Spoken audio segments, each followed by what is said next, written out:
বাংলা অনুচ্ছেদ প্রবন্ধ রচনা তোমার দেখা একটি গ্রাম্য মেলা। এই রচনাটি পঞ্চম থেকে দ্বাদশ শ্রেণী পর্যন্ত ভীষণ ইম্পর্টেন্ট। যখন পরীক্ষার খাতায় রচনাটি হেডিং দেবে তখন তুমি হেডিং দেবে আমার দেখা একটি গ্রাম্য মেলা। 1 নম্বর পয়েন্ট, ভূমিকা। বাংলার মাটি, মানুষ ও সংস্কৃতির সঙ্গে ওতপ্রোতভাবে জড়িয়ে আছে গ্রাম্য মেলা। এই মেলা কেবলমাত্র একদিনের আনন্দ বা কেনাকাটার বিষয় নয়, এটি গ্রামের প্রাণবন্ততা, ঐতিহ্য ও আত্মিক সংযোগের একটি বার্ষিক উৎসব। আমার দেখা এমন একটি গ্রাম্য মেলা ছিল যা আমাকে সংস্কৃতির গভীরতা, মানুষের আন্তরিকতা ও আনন্দ উদযাপনের প্রকৃত অর্থ শিখিয়েছে। 2 নম্বর পয়েন্ট, গ্রাম্য মেলার পরিচিতি। গ্রাম্য মেলা বলতে আমরা বুঝি সেই জমায়েত যেখানে গোটা গ্রামের মানুষ একত্রিত হয়ে ধর্মীয়, সাংস্কৃতিক ও সামাজিক মিলনের মাধ্যমে এক আনন্দঘন পরিবেশ তৈরি করে। এতে থাকে লোকজ শিল্প, কৃষিপণ্য, হস্তশিল্প ও খেলাধুলার মিশ্রণ। এটি এক ধরনের গ্রামীণ কার্নিভাল। 3 নম্বর পয়েন্ট, মেলার সময় ও স্থান। এই মেলাটি অনুষ্ঠিত হয়েছিল বসন্তকালীন দোল পূর্ণিমায় এক নদীর ধারের মাঠে। স্থানটি প্রাকৃতিকভাবে অনন্য। চারপাশে কদম গাছ, বাঁশঝাড় ও মাঝখানে খোলা মাঠ। এমন প্রাকৃতিক সৌন্দর্য ও গ্রামীণ নির্মলতা মেলার আবহকে করে তোলে জাদুকরী।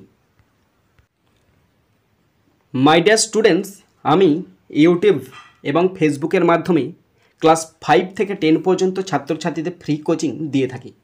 আমি এখানে রাইটিং শেখাই, টেক্সট পড়াই এবং গ্রামার শেখাই। তোমরা যদি আমার কাছে অনলাইনে স্পেশালভাবে কোচিং নিতে চাও অবশ্যই এই ফোন নাম্বারে যোগাযোগ করবে। আমি অনলাইনে আলাদাভাবে স্পেশাল কোচিং দিয়ে থাকি গ্রামারের ওপর। এখানে বেসিক টু অ্যাডভান্স লেভেলে গ্রামার শেখাই, রাইটিং শেখাই এবং টেক্সট পড়িয়ে থাকি। তোমরা অবশ্যই এই ফোন নাম্বারে যোগাযোগ করে পুরো ব্যাপারটা ভালো করে বুঝে নেবে। 4 নম্বর পয়েন্ট, মেলার আয়োজন। এই বিশাল আয়োজনের পেছনে ছিল গ্রামবাসীদের ঐক্যবদ্ধ পরিশ্রম। আয়োজকরা মাসখানেক আগে থেকেই মাঠ পরিষ্কার, বৈদ্যুতিক সংযোগ, স্বাস্থ্যসেবা ও সুরক্ষা নিয়ে সচেষ্ট হন।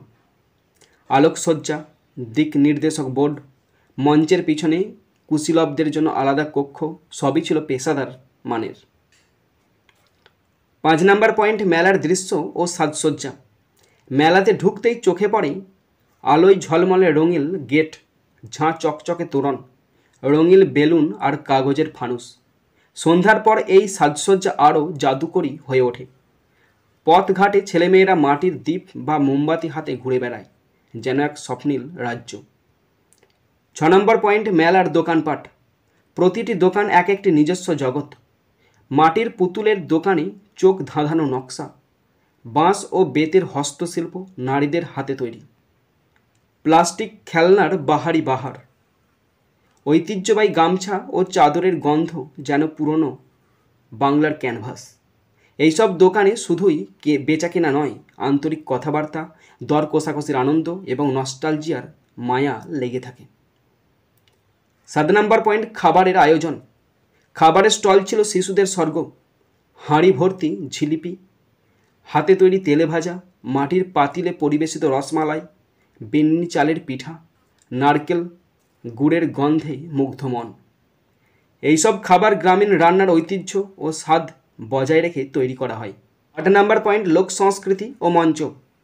প্রতিদিন সন্ধ্যায় শুরু হয় বাউল গানের আসর, কবিগান, যেখানে কবিরা ছন্দে ছন্দে যুক্তি ও কৌতুকের লড়াই করেন, যাত্রাপালা, সামাজিক বার্তা ও নাট্যশিল্পের মেলবন্ধন, পুতুল নাচ, যেটা শিশুদের কল্পনার রাজ্যে নিয়ে যায়। এগুলো শুধু বিনোদন নয়, লোকজ শিক্ষার আধার। 9 নম্বর পয়েন্ট, শিশু ও কিশোরদের আনন্দ। শিশুদের মুখে সারাদিন হেসে ওঠা, নাগরদোলায় ঘোরার সময় তাদের চিৎকার, মুখ ভর্তি জিলিপি খাওয়ার সময় চোখের উজ্জ্বলতা, খেলনা হাতে নিয়ে বাবার কাছে জেদ করার দৃশ্য, এই সব ছিল এক জীবন্ত কবিতা। 10 নম্বর পয়েন্ট, বিনোদনের নানা রকম আয়োজন।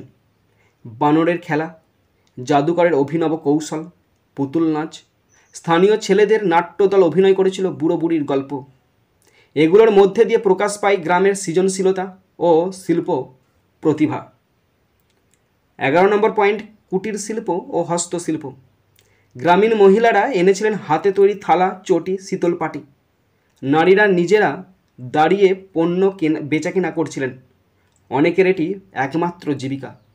একজন বৃদ্ধা বলেছিলেন, এই মেলাই আমার দোকান, আমার আত্মবিশ্বাস। এটা শোনার পর হৃদয়টা কেঁপে উঠেছিল। 12 নম্বর পয়েন্ট, কৃষি পণ্য প্রদর্শনী। কৃষকদের উদ্ভাবনী পদ্ধতির প্রদর্শনী, জৈব সারের উপকারিতার ব্যাখ্যা, হাইব্রিড ধানের জাত।